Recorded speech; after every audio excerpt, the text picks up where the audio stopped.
En cualquier parte del mundo la buena cocina siempre nos seduce porque nos da placer y también nos da energía. Y la verdad es que sin energía no podemos vivir. Por eso necesitamos comer. ¿Y cuál es la fuente de más energía? Pues claramente, Beatriz, la grasa. Desde luego es la más calórica. Por cada gramo de grasa obtenemos 9 kilocalorías. Es el nutriente más energético.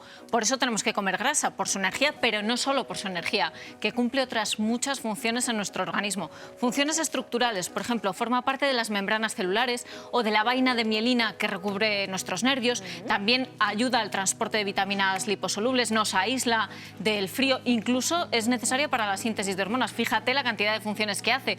Por eso tenemos que comer grasa, pero no cualquier tipo de grasa ni en cualquier cantidad, sino la mejor grasa posible, de la mejor calidad. Y cuando hablamos de la mejor grasa, no sé si te refieres a la grasa de origen vegetal, porque la grasa de origen animal tiene muy mala fama.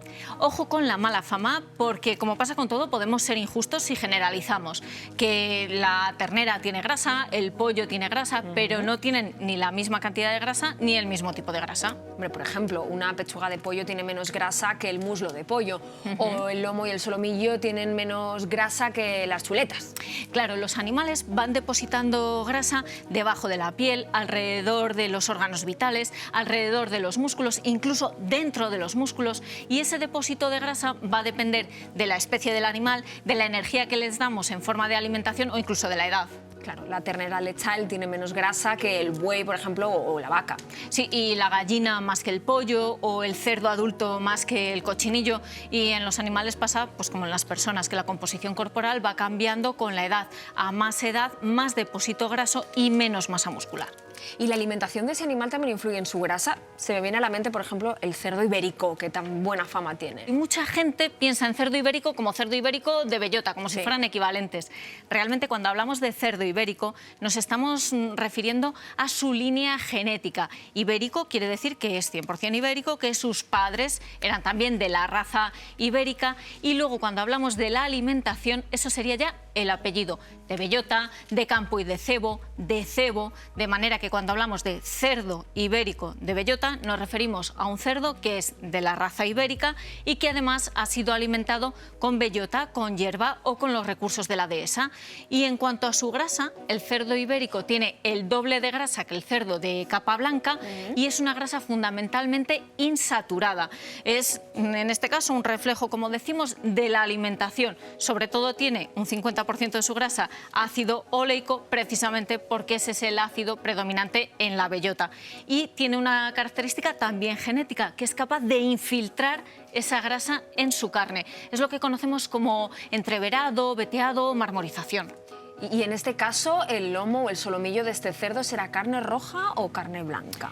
Nutricionalmente, si hablamos de cerdo, es carne roja, Miriam, independientemente de la raza, que sea raza ibérica o de capa blanca, e independientemente del corte. Estamos hablando de carne roja, por mucho que cuando la miramos la veamos como más magra o blanquita, sonrosada. Y podemos fiarnos para esto como una orientación de la clasificación de la FDA, que nos habla de carnes grasas, magras y extramagras. Tenemos, por un lado, la carne grasa.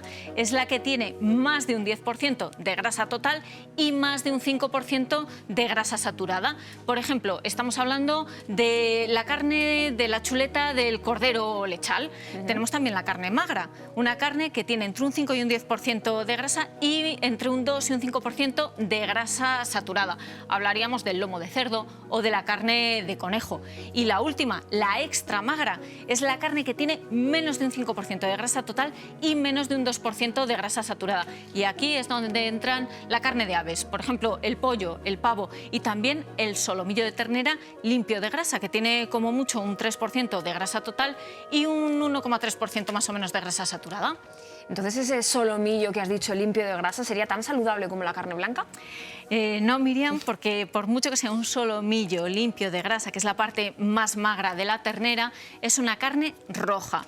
La Organización Mundial de la Salud nos indica que tenemos que limitar el consumo de esta carne, no solo por su grasa, que es cierto que suele coincidir que es más grasa saturada, sino por características específicas de la carne roja. Por ejemplo, tiene una cantidad de hierro muy elevado y pueden formarse en nitrosaminas, que son compuestos que pueden ser perjudiciales para la salud. Por eso, si hablamos de saludable, hablamos de menos grasa saturada, pero hablamos también de menos carne roja, que tiene un mayor riesgo de que desarrollemos algunas enfermedades, como por ejemplo el cáncer colorectal, pero también otras de las que hablamos menos, como la enfermedad cardiovascular, la gota o la osteoporosis o la diabetes mellitus. Dicho esto, para escoger una buena carne, ¿qué tenemos que tener en cuenta? Bueno, lo primero, no es necesario que consumamos carne, por lo tanto podemos reducir su consumo y esa sería la primera recomendación. Luego, si queremos comer carne, vamos a escoger fundamentalmente la blanca frente a la roja, es decir, carnes de aves o de conejo. Luego, las mejores técnicas de cocción son las que no elevan demasiado la temperatura. Preferimos el guisado frente al braseado o al horno. Esas serían las claves para hacer una elección saludable de carne. Pues fíjate, yo te voy a dar otras opciones que vamos a poner bajo la lupa. Tenemos la carne que viene en empanados, como por ejemplo el clásico San Jacobo, que es el rey de los empanados precocinados. Y tú lo has dicho, un precocinado que es un empanado ultraprocesado y que como tal pues va a tener una cantidad de carne pequeña, un 48% más o menos, y carne nutricionalmente de peor calidad, fiambre de magro de cerdo. ¿Y qué es el resto? El 52% restante, el empanado. Un empanado en el que encontramos pan hecho con harina refinada. Lo siguiente, más harina. Lo siguiente, una buena cantidad de sal, un 1,2%. Tenemos también azúcares en forma de dextrosa. Y claro que tenemos queso, que por eso es un San Jacobo. Pero cuando vemos bajo la lupa la lista de ingredientes, nos encontramos con que el queso está en el 10º lugar. Queso mozzarella en el 10º lugar quiere decir que en una posición tan abajo es que tiene muy poquita cantidad. ¿Te parece mejor esos nuggets que están elaborados con 100% carne pechuga de pollo? Y es cierto, toda la carne es pechuga de pollo, pero no todo el nugget es carne, solo es un tercio del nugget carne. ¿Y qué es el resto? Pues, de nuevo, el rebozado. Un rebozado hecho con harinas refinadas, con grasas refinadas y con una buena cantidad de sal y por eso son irresistibles. En este tercer caso, bajo ese empanado, nos encontramos merluza, oye, que es pescado blanco, teóricamente muy saludable. Bueno, la merluza teóricamente y en la práctica es muy saludable. Y nos encontramos con el mismo caso, que tenemos que de merluza tiene un tercio del producto y el otro 66% un rebozado. Un rebozado que tiene las mismas características que los otros, exactamente igual, que en este caso además añade aditivos para mejorar la textura, el color, el sabor. Son seguros, pero es que los hace irresistibles. Otro rebozado, el que más se consume, calamares a la romana, riquísimos. Y de eso que has dicho, en lo único que has acertado es lo de a la romana, porque desde luego calamar no tiene, tampoco tiene pota. Tiene potón del Pacífico y en un 45% solo del total de las anillas. El resto, de nuevo, el rebozado.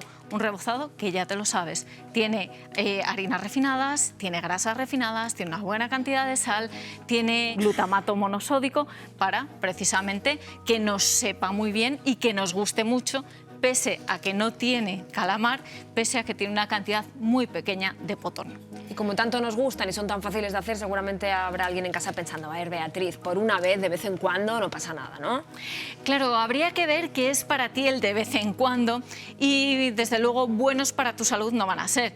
Mejor que esto, hazlo tú en casa, hazlo casero, con un buen pescado, con un buen marisco, mejor al horno que frito y acompáñalo de una buena cantidad de verdura. Y así sí que estás disfrutando y eligiendo bien para tu salud. Con buena salud, disfrutar de la vida. Muchísimas gracias, Beatriz. Gracias, Miriam.